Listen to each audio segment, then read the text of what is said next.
Morning business breakfast షోకి స్వాగతం. Litre 200 రూపాయలు ఇది వైజాగ్లో పెట్రోల్ అమ్మకం ధర. అలాగే లీటర్ 100 రూపాయలు ఇది వైజాగ్లో లీటర్ పాల ధర. సో ఇటువంటి అరాచక శక్తుల్ని తక్షణమే అరికట్టాల్సిన అవసరం ఎంతైనా ఉంది. సో ఓవైపు ప్రకృతి విలయతాండవం చేయడంతో నానా అవస్థలు పడుతున్న ప్రజానీకానికి ఇలా బ్లాక్ మార్కెటర్స్ మరింత పీడించుకొని వేధించుకొని తింటున్నారు. దీన్ని తక్షణమే ప్రభుత్వం కఠిన చర్యలు తీసుకుంటే తప్ప ఇటువంటివి ఆగవు. ఇక బిజినెస్ బ్రేక్ఫాస్ట్ లో మార్కెట్స్ విషయానికి వస్తే లాస్ట్ నైట్ అమెరికన్ మార్కెట్స్ భారీ నష్టాలతో ముగిసాయి. డౌ జోన్స్ 200 పాయింట్లు నష్టపోయింది. 3 ప్రధాన ఇండిసెస్ కూడా 1.5% పైగా నష్టపోయాయి. అండ్ S&P 500 200-డే మూవింగ్ యావరేజ్ కింద క్లోజ్ అయింది. సో కొంత చాలా బేరిష్ పరిస్థితిని ఇది సూచిస్తోంది యుఎస్ ఇండిసెస్ సంబంధించి. సో ఈ నేపథ్యంలో ఏషియన్ మార్కెట్స్ లో కూడా ఈ మార్నింగ్ నష్టాలు కనిపిస్తున్నాయి. అయితే SGX నిఫ్టీ మాత్రం పాజిటివ్ గా ట్రేడ్ అవుతుంది. దీనికి ప్రధాన కారణాలు ఉన్నాయి. 7946 36 పాయింట్ల లాభంతో ట్రేడ్ అవుతుంది SGX Nifty. So global cues supportive గా లేకపోయినప్పటికీ డొమెస్టిక్ క్యూస్ మాత్రం పాజిటివ్ గా కనిపిస్తున్నాయి. మ్యాక్రో ఎకనామిక్ డేటా చాలా చాలా పాజిటివ్ గా ఉంది. సిపిఐ డేటా నిన్న వెలువడిన సిపిఐ డేటా 6.4% 46% మార్కెట్ అంచనా వేసింది. ఇది అరౌండ్ 7% ఉండొచ్చని. ఆల్ టైమ్ లో స్థాయికి వచ్చింది consumer price inflation index. Month on month చూస్తే అంత ముందు నెలలో 7.73% ఉన్న సిపిఐ ఇన్ఫ్లేషన్ 6.46% తగ్గింది. ప్రధానంగా ఫుడ్ ఇన్ఫ్లేషన్ బాగా తగ్గుముఖం పట్టింది. 7.56% నమోదైంది అంత ముందు నెలలో ఉన్న 9.35% నుంచి. సో ఆర్బీఐ టార్గెట్ ఏదైతే ఉందో 6.5%, ఆ టార్గెట్కి వచ్చేసింది ఇప్పటికే కన్జ్యూమర్ ప్రైస్ ఇన్ఫ్లేషన్. సో రాబోయే రోజుల్లో ఏదైనా వడ్డీ రేట్లు అనుకున్న వ్యవధి కంటే ముందే తగ్గిస్తారా అన్న అంశాన్ని మార్కెట్స్ ఇప్పుడు గమనిస్తున్నాయి. So this is one good news. And markets of course నిన్న మనకు క్లోజింగ్ సమయానికి రికవర్ అయ్యాయి. కార్పొరేట్ ఎర్నింగ్స్ కూడా మనకి ఇప్పుడు దాకా వెలువడిన కార్పొరేట్ ఎర్నింగ్స్ అన్ని కూడా పాజిటివ్గా వస్తున్నాయి, including Reliance Industries Q2 numbers. నిన్న Reliance Industries Q2 numbers market అంచనాల కంటే మెరుగ్గా వచ్చాయి. అందరూ గ్రాస్ రిఫైనింగ్ మార్జిన్స్ $8 కంటే తక్కువ ఉంటుంది, బ్యారెల్కు $8 కంటే తక్కువ ఉంటుంది అనుకుంటే అది కాస్త $8.3. సో చాలా చాలా మెరుగ్గా వచ్చింది. So all in all Reliance Q2 numbers for excellent numbers. And అంతకుముందే మనం ఐటీ కంపెనీస్ కావచ్చు, ఆర్ ఇండస్ఇండ్ బ్యాంక్ కావచ్చు, or even small cap company like Sintex industries కావచ్చు, జేబీఎం ఆటో, జై భారత్ మారుతి కావచ్చు, ఇటువంటి కంపెనీస్ అనేవి కూడా చాలా చాలా ఎంకరేజింగ్ నెంబర్స్ను ప్రకటిస్తున్నాయి. సో ఇది కూడా మార్కెట్స్కు పాజిటివ్గా మనం అనుకోవచ్చు. సో గ్లోబల్ క్యూస్తో నిమిత్తం లేకుండా ఇవాళ నిన్న మార్కెట్స్ పాజిటివ్గా ఓపెన్ అయ్యే అవకాశాలు కనిపిస్తున్నాయి. అలాగే మార్కెట్స్ పరిస్థితి గురించి మాట్లాడేందుకు మనతో అనలిస్ట్ సిద్ధంగా ఉన్నారు. సో గ్లోబల్ క్యూస్ నెగిటివ్గా ఉన్నాయి, కానీ మనకి SGX ట్రెండ్ బట్టి చూస్తే ఈ మార్నింగ్ పాజిటివ్ ఓపెనింగ్ కోసం మార్కెట్స్ సిద్ధమవుతున్నట్టు కనిపిస్తుంది. అండ్ రేపు హాలిడే మార్కెట్స్ కు మహారాష్ట్ర ఎన్నికల సందర్భంగా. సో ఒక ట్రంకేటెడ్ వీక్ ఇది కూడా. ఎటువంటి ట్రెండ్ మీరు అనుకుంటున్నారు అంటే కొన్ని నెగిటివ్ న్యూస్ కూడా మనకు కనిపిస్తున్నాయి. DLF ప్రమోటర్స్ మీద బ్యాన్ కావచ్చు, ఇటువంటివి. సో కొంత హైబీటా ప్రెషర్ లో ఉండే అవకాశం కనిపిస్తుంది ఇటువంటి న్యూస్ కారణంగా. ఆల్ ఇన్ ఆల్ ఎటువంటి ట్రెండ్ మీరు ఎక్స్పెక్ట్ చేస్తున్నారు నెక్స్ట్ ఫ్యూ వీక్స్ సంబంధించి? బేసికలీ ఇది కన్సాలిడేషన్ ఇంకా కొనసాగుతుందండి. కానీ డెఫినెట్లీ రిజల్ట్స్ ఏవైతే వెలువడ్డాయో దాని మీద మనం ఆధారపడి మార్కెట్ మూవ్ అవుతుందని గతంలో చెప్పాము. Purely based on fundamentals, the rally will be driven over the next, maybe 2 or 3 weeks. మనకి రిజల్ట్స్ కంప్లీట్లీ వచ్చేసరికి ఆల్మోస్ట్ November 15th అవుతుంది కాబట్టి. బట్ మీరు అన్నట్టు ద పాజిటివ్ న్యూస్ వాజ్ నిన్న Reliance industries results were way above expectations, consensus expectations, and CPI inflation number was way below the consensus expectations. ఈ రెండు చాలా పాజిటివ్ అంశాలని చెప్పుకోవాలి మార్కెట్ కి. కాబట్టి డెఫినెట్లీ మార్కెట్ కొద్దిగా పాజిటివ్ జోన్ లో ఉంటున్నాను. ఇంకొకటి మనం గమనించాల్సింది, నిన్న ఆల్మోస్ట్ 671 crores వర్త్ స్టాక్స్ వాళ్ళు క్యాష్ లో FIs సెల్లింగ్ చేసినా కానీ ఇమ్మాక్యులేట్ రెసిలియన్స్ అనేది మార్కెట్ చూపిస్తుందండి. నిన్న మార్నింగ్ ఓపెన్ అయిన 40 to 50 పాయింట్స్ బిలో నుంచి ఆల్మోస్ట్ క్లోజింగ్ లో 25 పాయింట్స్ ప్లస్ నిఫ్టీ క్లోజ్ అయింది. అండ్ సెన్సెక్స్ కూడా ప్లస్ క్లోజ్ అయింది. కాబట్టి lower levels there is absolutely strong buying emerging and it's going in to very strong hands అని చెప్పాలి. కాబట్టి మార్కెట్ లో వన్ వే అప్ సైడ్ ఉండకపోయినా కానీ డెఫినెట్లీ డౌన్ సైడ్ మాత్రం డెఫినెట్లీ అరికట్టిందనే చెప్పాలండి. So in my opinion next 2-3 weeks will be definitely consolidation to absolute results driven rally ఉంటుందండి. కాబట్టి it can be sectoral, it can even be, ఇప్పుడే మీరు జై భారత్ మారుతి గురించి mention చేశారండి. కాబట్టి వాళ్ళు ఈ ఒక్క క్వార్టర్ లో డిక్లేర్ చేసిన profits last 1 year completely financial year 14 కి వచ్చిన ప్రాఫిట్స్ ఈ ఒక్క క్వార్టర్ లో డిక్లేర్ చేశారు. సో ఐ థింక్ మనం గతంలో చెప్పుకున్నట్టు ఆటోమొబైల్స్ కానివ్వండి, some of the stocks and some of the sectors within the sectors are doing extremely well. So అటువంటి స్టాక్స్ మాత్రం definitely investors should put it on the radar and start buying అండి. మనం గతంలో చెప్తూనే ఉన్నాం, నెక్స్ట్ 2-3 weeks లో excellent opportunities వస్తాయి. And stock specific అయితే మాత్రం దే కెన్ స్టార్ట్ బయింగ్ అండి. 2 or 3 ప్రైస్ పాయింట్స్ లో కొనాలి. ఫస్ట్ ప్రైస్ పాయింట్ లో ఎక్కడైతే మనం ఎక్సెప్షనల్లీ గుడ్ రిజల్ట్స్ చూసామో అక్కడ తప్పకుండా కొనుగోలు చేయాలండి. Let the price discovery over 1 or 2 days పడుతుంది, అంటే రిజల్ట్స్ వచ్చిన రోజు వెంటనే కొనకూడదండి. Some profit booking will be there by seasoned operators who have bought it before the results and expectation of the results. So అటువంటివి గమనించి డెఫినెట్లీ ప్రైస్ డిస్కవర్ అయిన తర్వాత its market to buy అండి. Every sharp decline is a very strong by. And కొద్దిగా rally strong గా వచ్చినప్పుడు కొంచెం trading profits ఉంటే మాత్రం they should take it of the table అండి. సో పాజిటివ్ ఓపెనింగ్ ట్రేడర్స్ ఎలా ఉపయోగించుకోవాలి? ఓపెనింగ్ గ్లోబల్ క్లోజ్ చూస్తుంటే కనుక 20 to 30 points ప్లస్ లోనే ఓపెన్ అయ్యే అవకాశం ఉంది. కాబట్టి 7,900 లెవెల్ ని కొంచెం దాటే అవకాశం కనిపిస్తుంది.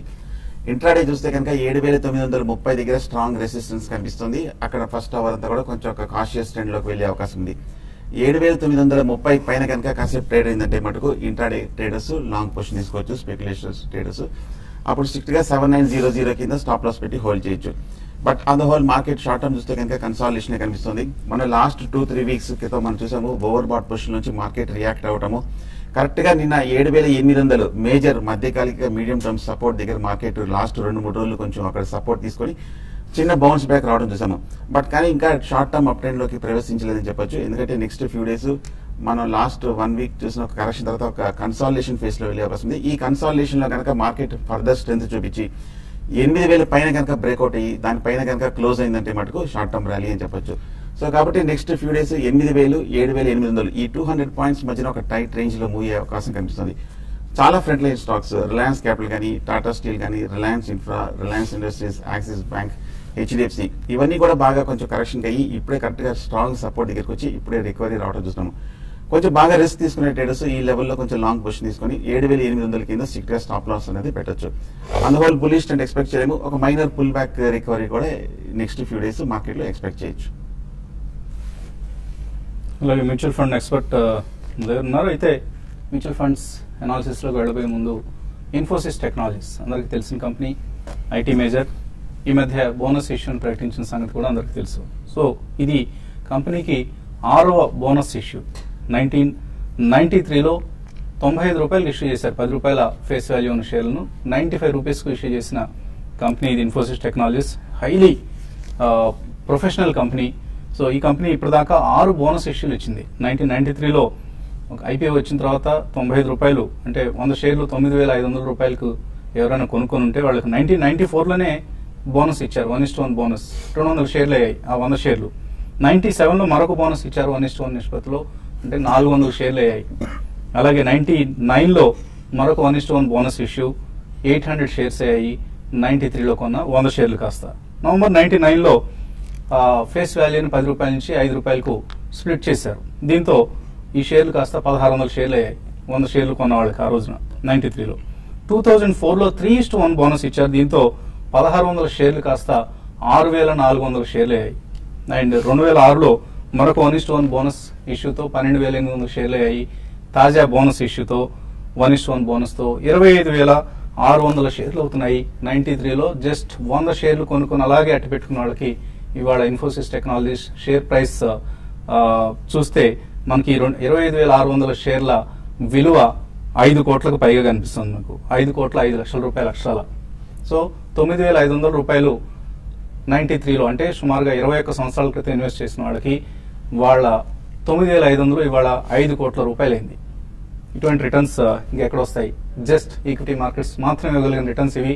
ఫర్ ఇన్స్టెన్స్ హైదరాబాద్ కూకట్పల్లిలో 93లో గజం భూమి ధర సుమారుగా 2,000 రూపాయలు ఉంది. ఇవాళ 50,000 రూపాయలు, అంటే 25 రెట్లు పెరిగింది. కానీ ఇక్కడ ఎంత పెరిగింది? సుమారుగా 500 రెట్లు పెరిగింది. So this is the returns from equity markets. Stay invested మంచి కంపెనీస్ లో. అలాగే విప్రోలో కూడా 1980లో పబ్లిక్ ఇష్యూకి వచ్చారు. ఆ రోజున ఎవరైనా 10 షేర్లు కొనుంటే ఇవాళ ఆ షేర్ల సంఖ్య 5,76,000 అండ్ దాని విలువ 56 కోట్లు మాత్రమే. జస్ట్ 10,000 రూపాయలు ఇన్వెస్ట్ చేస్తుంటే 1980లో. సో ఇటువంటి రిటర్న్స్ మరేం ఇన్స్ట్రుమెంట్ ఇవ్వలేదు. So stay invested in good companies. అది ఇన్ఫోసిస్ కావచ్చు, విప్రో కావచ్చు, టీసీఎస్ కావచ్చు, ఆర్ స్టేట్ బ్యాంక్ కావచ్చు, but not certainly A company like PVP ventures. Company ఉంటుందో ఊడుతుందో తర్వాత మనకు తెలియదు. Promoters integrity is questionable. So ఇటువంటి కంపెనీస్ కాకుండా మంచి కంపెనీస్. సో మ్యూచువల్ ఫండ్స్ లో ఇటువంటి ఎగ్జాంపుల్స్ కూడా మ్యూచువల్ ఫండ్స్ లో కూడా కోకోలలుగా ఉంటాయి. మనకి ఎస్ఐపి చేసిన వాళ్ళకి వచ్చే రిటర్న్స్ సంబంధించి ఆర్ స్టే ఇన్వెస్టెడ్, ఇలాగే డైవర్సిఫైడ్ ఈక్విటీ స్కీమ్స్ లో కంటిన్యూస్ గా ఇన్వెస్ట్ చేసిన వాళ్ళకి వచ్చే రిటర్న్స్ గురించి ఎటువంటి సలహా ఇస్తారు? Correct. And if you take last 15 years data తీసుకున్నా కూడా any large cap fund are large diversified equity fund తీసుకున్న ఎవ్రీ మంత్ 10,000 ఇన్వెస్ట్ చేసినా కూడా last 15 years is 18 lakhs. 18 lakhs is probably today worth around 1.2 crores. So average గా CAGR చూసుకున్నా కూడా probably around 21-22%. So non-performing diversified fund has given around 18%. The better performing fund has given 22%.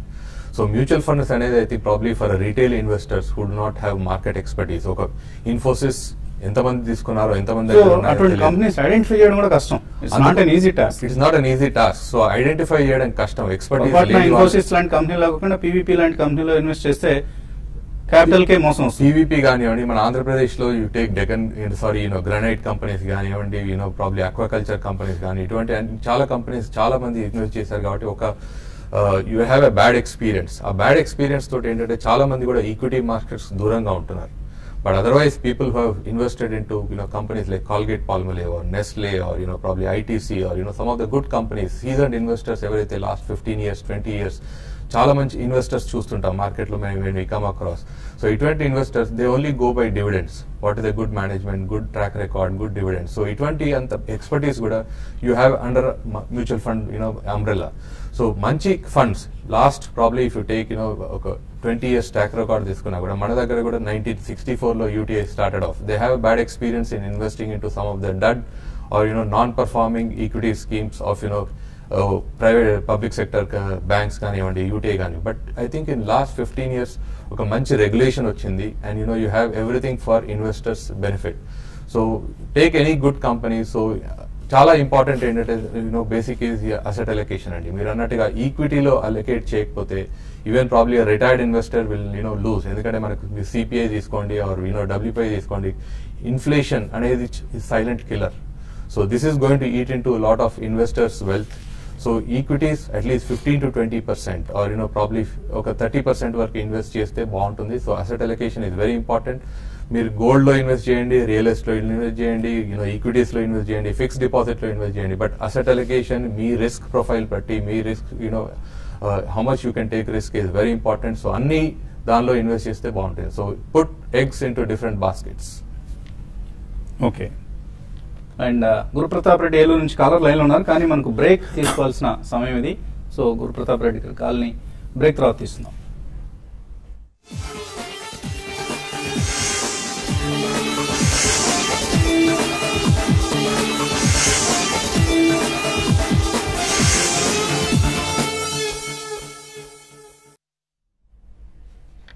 News breakfast తిరిగి స్వాగతం. Caller line ఉన్నారు ఏలూరు నుంచి గురుప్రతాప్ రెడ్డి.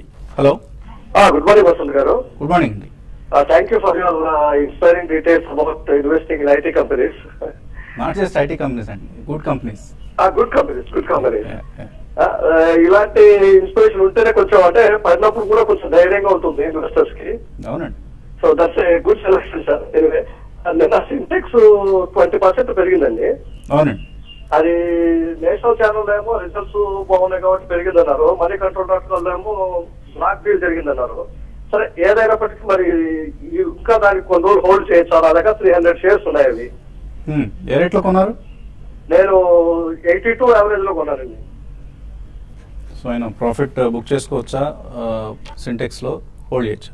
మనం గత 1 month గా చెప్తూనే ఉన్నామండి, క్రూడ్ పెట్రోలియం భారీగా క్రాక్ అయింది. కాబట్టి Sintex which is one of the largest processors of plastic will be benefited hugely అని చెప్పాము. And we still continue to maintain the same stand. ఎందుకంటే క్రూడ్ భారీగా ఇంకా పడుతుంది కాబట్టి డెఫినెట్లీ హోల్డ్ చేయమనే చెప్తానండి. బికాస్ అది complete turn around story and raw material pricing almost 25 to 30% మనకి లాస్ట్ 3 to 4 months లో పడ్డది.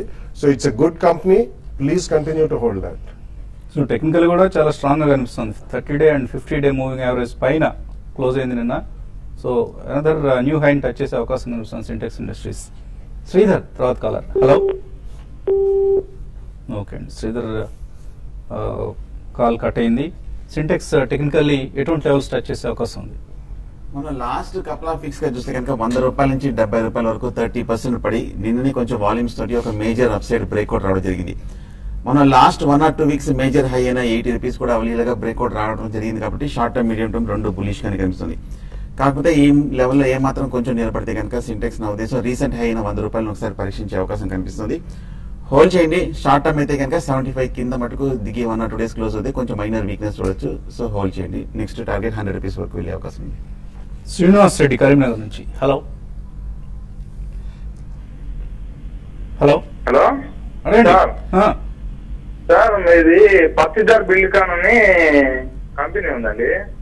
ఆ company shares for last 5-6 months కింద 275 రూపీస్ ఉంటే అది రివర్స్ ఫీజు అవ్వకుండా వస్తే 82 రూపీస్ లో తీసుకున్నానండి 1000 షేర్స్. ఇప్పుడు అది 20-22 రూపీస్ మధ్యలో ఉంటుంది. యావరేజ్ చేసుకోవచ్చా? ఏ కంపెనీ ఒకసారి పేరు మళ్ళీ చెప్పండి. పత్తిదార్ బిల్డ్కాన్. స్పెల్లింగ్ ఒకసారి చెప్పండి.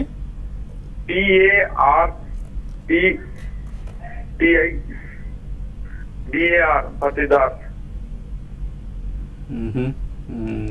No, we cannot track that company and even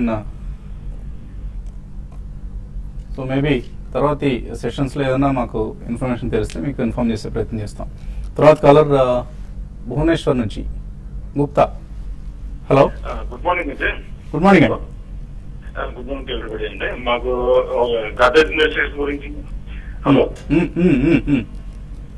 గద్రేజ్ industries, Bharatiya Airtel, డిస్మెల్ pharma గురించి చెప్పండి. అంటే ఇవన్నీ తీసుకున్నారా? మా దగ్గర. ఓకే, ఎప్పుడు ఇన్వెస్ట్ చేశారు? ఒక భారతీయ ఎయిర్టెల్ గద్రేజ్ ఇండస్ట్రీస్ కనుక ఒక 6 months 1 year అవుతుందండి. ఓకే. డిస్మెల్ అయితే రీసెంట్లీ తీసుకున్నాము. అది ఇంకా చూసుకోవచ్చా లేదంటే? Okay okay.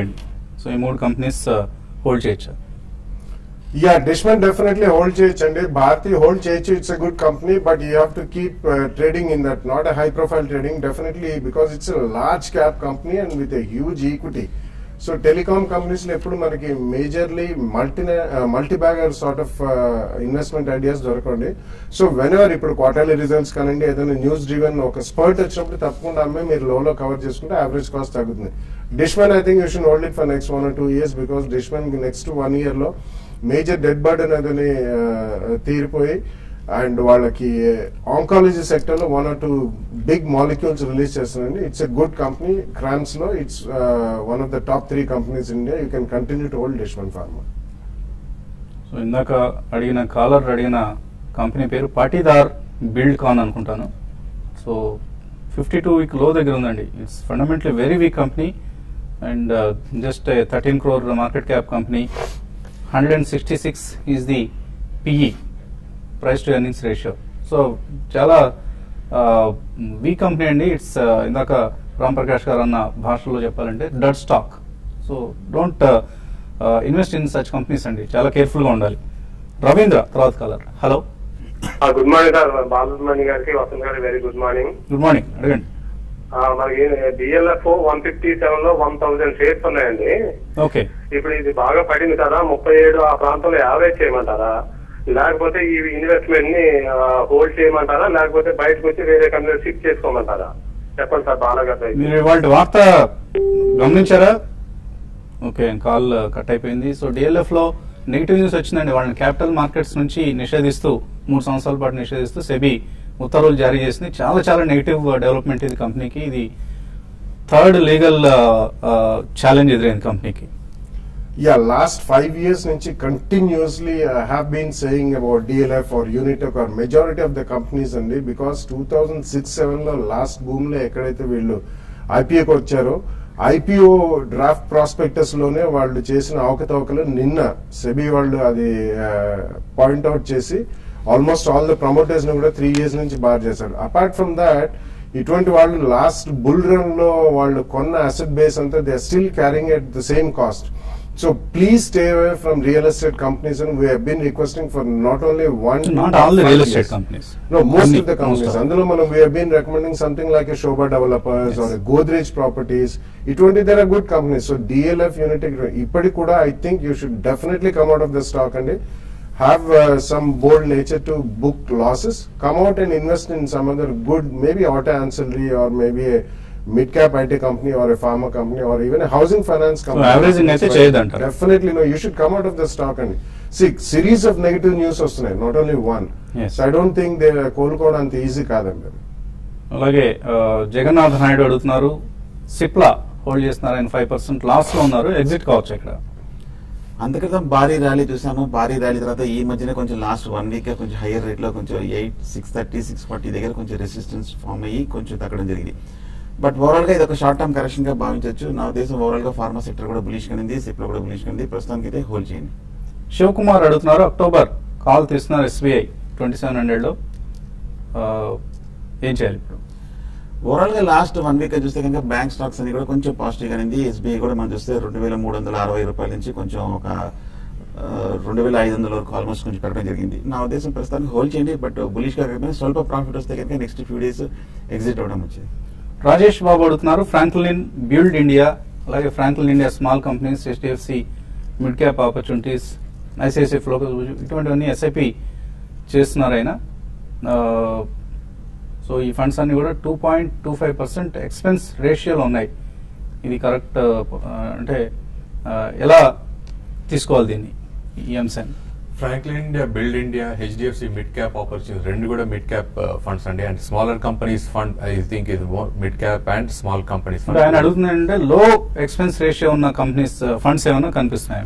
యావరేజ్ గా అన్ని ఈక్విటీ మ్యూచువల్ ఫండ్స్ కూడా almost 2.25, 2.5 expense ratio. That's I think beyond that అంతకంటే తక్కువ ఏ ఫండ్ మీకు దొరకదండి. So that's a minimum.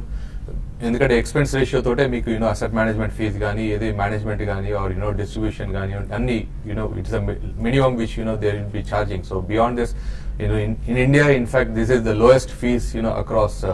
So ఇంతకంటే తక్కువ మీకు దొరకదండి. ప్రాబ్లీ 2.15, 2.2 ఉండొచ్చు expense fees. So these are good funds. Continue to do your SIP, but I would say consolidate. Don't go into more than 3 or 4 funds to doing your SIP. So ఇది ఇవాల్టి business breakfast. మధ్యాహ్నం మళ్ళీ smart news లో 1:30 కలుద్దాం.